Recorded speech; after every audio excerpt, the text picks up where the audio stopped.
c'est l'été. Et cet été, à la Française vous fait découvrir les artistes français que les membres de notre équipe ont rencontrés. Cette semaine, rencontre avec Axel Red, interrogé par David Dropsy. Alors bonjour Axel Red, bienvenue à l'émission à la Française, la radio des Français de Montréal. Merci beaucoup. Alors Axel Red, on va vous faire une entrevue un peu concept aujourd'hui, c'est une entrevue Red dingue. Ça vous va ? Ok. Parfait. Alors admettons qu'un mec soit absolument Red dingue de vous, il vous sortirait où à Montréal pour vous faire plaisir ? Il me sortirait où pour me faire plaisir ? Déjà, il faut que mon mari soit d'accord. De toute façon, ça peut être lui. Hein. Et que je sois d'accord. Ah oui, c'est mieux quand même. Ça fait longtemps qu'on est amoureux. Mais je sais pas, on m'a dit qu'il faut aller au Vieux-Port. Au Vieux-Port. Et il faut quand même que je dise quelque chose, c'est que c'est quand même en face du c'est le fleuve. Le fleuve Saint-Laurent. Le fleuve Saint-Laurent, en fait. La Hudson, c'est à New York. C'est à New York. Mais bon, c'est pas grave. Je compare toujours Montréal à New York. Ouais. Mais donc, le Saint-Laurent, c'est là où j'ai écrit un jour le texte, et c'est le seul texte dans ma vie que j'ai écrit comme ça d'un coup. Ouais. C'était Parce que c'est toi. Donc, pour moi, c'est le symbole du romantisme là-bas. Et puis, potentiellement, est-ce que Montréal, c'est une ville de laquelle vous pourriez être red dingue ? J'aime beaucoup Montréal. J'aime beaucoup New York. Et comme il y a un côté New York, et puis j'aime beaucoup. Et puis il y a la francophonie en même temps. Donc on marie deux choses qu'on aime bien. Donc c'est magnifique. Et on peut pas dire que c'est New York. C'est pas gentil non plus, parce que Montréal a vraiment aussi son côté son identité. Son identité, oui. Donc c'est vraiment sympa. Jamais je n'aurais pensé.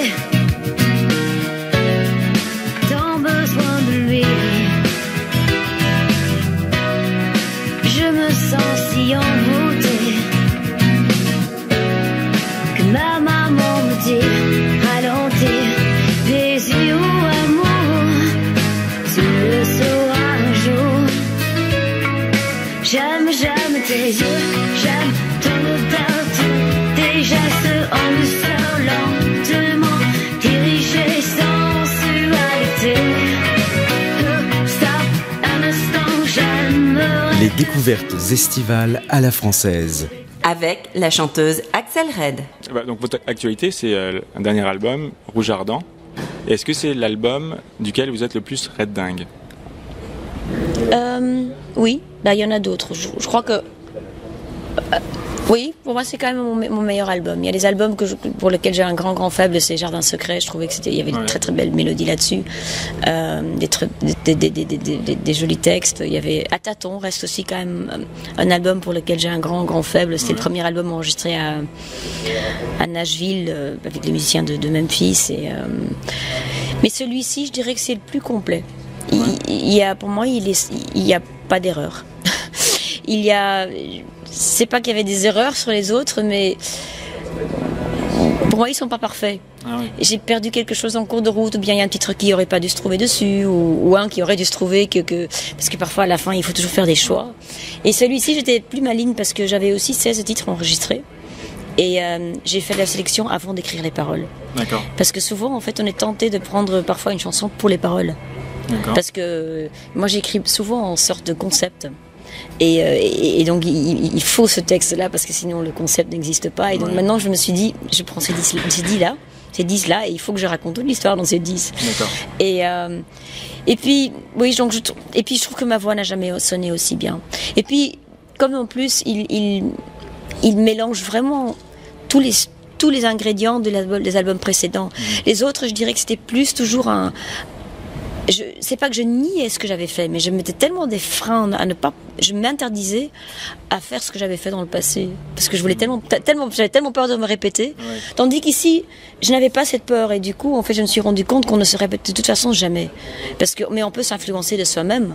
De toute façon, une chanson devient toujours autre chose parce qu'on a écouté d'autres choses et il y a d'autres ingrédients, il y a d'autres influences qui se rajoutent. Mais c'est des familles. Chaque chanson a de la famille. Ouais. Au Jardin, c'est de la famille de rester femme. Ouais. Et puis il y en a qui ont moins de famille. Amour profond, je dirais que c'est quelque chose de plutôt. Elle a pas encore de famille. Elle aura de la famille l'album prochain. Mais Amour profond, il y a du Elvis là-dedans. Il y a c'est un mariage, je dirais, entre le Southern Soul, entre Motown, parce qu'il y a le percussionniste de Motown qui joue dessus, c'est Jack Ashford, et puis en même temps il y a Elvis quand même qui est très présent. Donc, et puis en même temps c'est de la chanson française, parce qu'il y a quand même de la poésie française dans les paroles. Oh, je danse encore de temps en temps dans ma robe bleue à franges. L'irai murmure encore ton nom. Est-ce bien étrange? As-tu trouvé dans les feux, dans les flammes, ton idéal? Les découvertes estivales à la française. Avec la chanteuse Axel Red. Et le titre sur cet album qui vous rend le plus red dingue? Rouge Ardent, pour moi c'est la plus belle chanson de ma carrière. De votre carrière, oui. Carrément. Oui, je trouve je l'aime beaucoup. Et vous dites que votre voix est différente sur cet album. Pourquoi vous dites ça? Qu'est-ce qui fait qu'elle est différente par rapport aux autres? Je sais pas, elle n'a jamais sonné aussi bien. En plus, il faut savoir qu'un artiste, ça va expérimenter et ça va dans tous les sens. Et parfois, c'est par réponse à l'album précédent. Parfois, il y a des fois des thérapies là-dedans, il y a des frustrations là-dedans, ou simplement l'envie d'expérimenter. Et ici, il y a une sorte de l'album de la sagesse, sorte de je sais pas que je suis encore sage, hein. mais sagesse ensemble avec une sorte de fraîcheur que j'ai retrouvée aussi, où une sorte de grande liberté que je mettais souvent je me faisais plein d'interdictions comme je disais tout à l'heure, et puis je suis passée par beaucoup de chansons engagées quand même aussi, parce que il y a des thèmes qui me révoltent ou qui me perturbent, et j'ai fait des chansons sur les violences sexuelles. J'ai fait carrément un double album dessus, autour du thème de l'empathie, sur l'humain. et là, j'ai trouvé une sorte de paix avec moi-même, et j'ai trouvé plein de réponses, et je me suis donné de nouveau la liberté aussi bien d'écrire, d'une part sur le thème de l'amour, et deuxièmement d'avoir de nouveau des ingrédients pop, tout en étant soul, country, tout ce qu'on veut, rock, je dirais même dans l'album. Mais il y a un aspect pop c'est pour ça que les gens me disent que quelque part ça leur fait penser à mes débuts. Et donc, qui dit pop, il y a un côté léger. Et surtout, il faut dire que les 2 albums précédents étaient quand même des albums plus roots. Et donc, je me suis beaucoup amusée avec ceux-là aussi. Hein, mais je sais pas, celui-ci, il est particulier parce que justement, c'est comme si j'avais fait une sorte de best-of, mais avec un nouveau son quand même, mais avec des nouvelles chansons. C'est une ville que tu connais. On peut s'y asseoir sur le bord du quai, voir les vagues venir et s'en aller.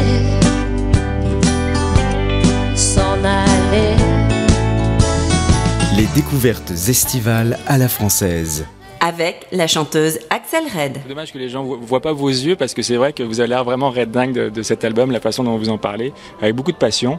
Vous avez fait référence à d'autres artistes. Quel est l'artiste qui vous rend, vous, le plus red dingue, Axel Red? L'artiste qui me... Le ou les? Il y en a plusieurs, c'est vrai.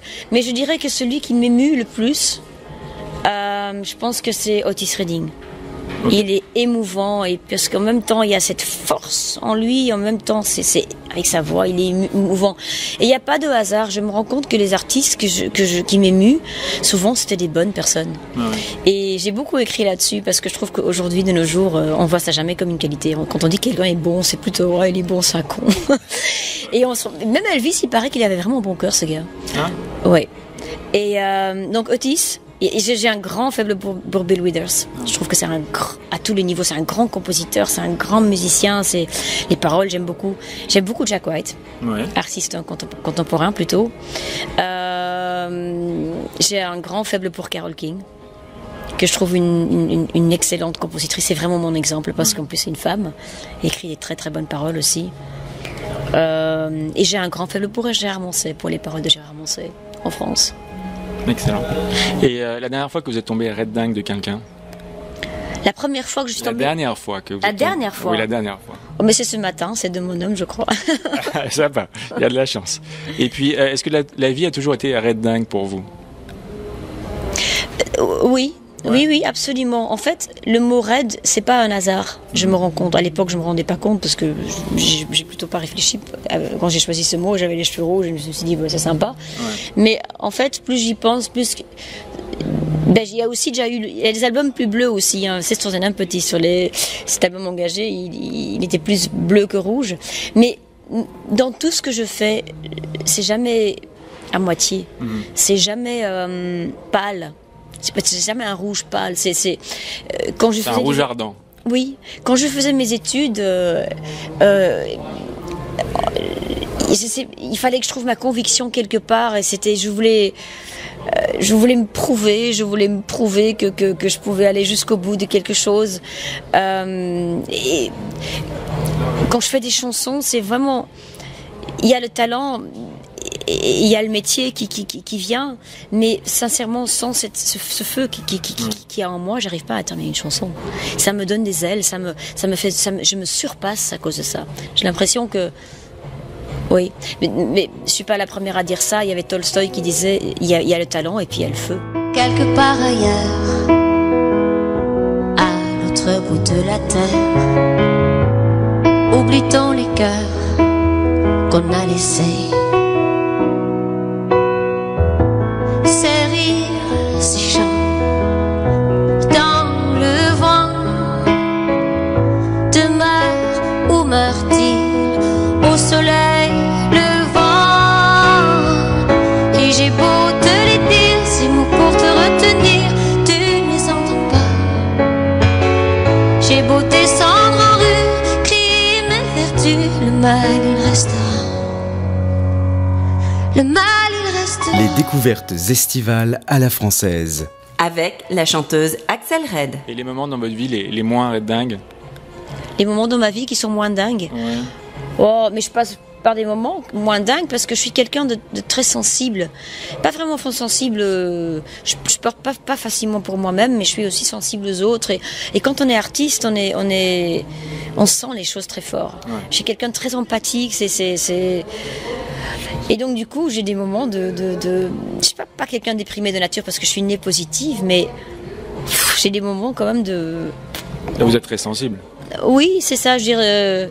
J'ai lu un jour Kurt Cobain qui disait, et j'arriverai pas jusqu'à ce où il est arrivé lui, mais il disait que il devenait très triste en voyant son enfant, parce que c'est là où il se reconnaissait, le gamin qu'il était, tellement positif, et qu'il était devenu triste avec l'âge parce que il avait trop d'empathie et que avec ce qui se passe dans le monde, et je me reconnaissais beaucoup dans ce qu'il disait. Mais j'ai une sorte de, peut-être je suis plus forte que lui, ou bien sûr la drogue n'aide pas non plus avec tout ça, comme lui il avait pris, mais qui fait que je suis plus forte et que je rebondis. Et donc je retrouve toujours cet aspect que j'appelle ma nature, qui est cette nature positive. Excellent. Et puis dernière question, rouge ardent, est-ce que vous qualifiez comme étant une femme ardente? Oui, mais ça ne va pas forcément avec autodestruction. Par exemple, je ne sais pas si j'attendrai longtemps pour ce gars-là qui est parti dans les bois, dans la nature, comme l'histoire de Rouge Ardent. Ouais. Je suis une romantique, donc dans ma tête, j'aime bien les amours éternels, absolus et tout ça, mais je pense pas que je serai parce qu'il y a tout ça, c'est l'histoire de la mythologie, hein. Il y a Ulysse là-dedans qui part. Je pense pas que je serai la femme de Ulysse qui attend, non, qui toute vieille attend qu'il revienne et lui pardonne tout. C'est quoi tous ces hommes qui partent dans tous les sagas et puis ils reviennent, ils reçoivent une princesse cadeau? Non, franchement, c'est pas du juste. Je suis trop femme, trop féministe pour ça. Et mon féminisme n'est pas un féminisme injuste ou méchant par rapport aux hommes, mais il faut quand même, il faut que ce soit juste pour les deux, quoi. Oh, je danse encore. Merci à Axel Red. La semaine prochaine, les découvertes estivales à la française se poursuivent à la rencontre du chanteur Oxmo Puccino. Les rires murmurent encore ton nom. Est-ce bien étrange?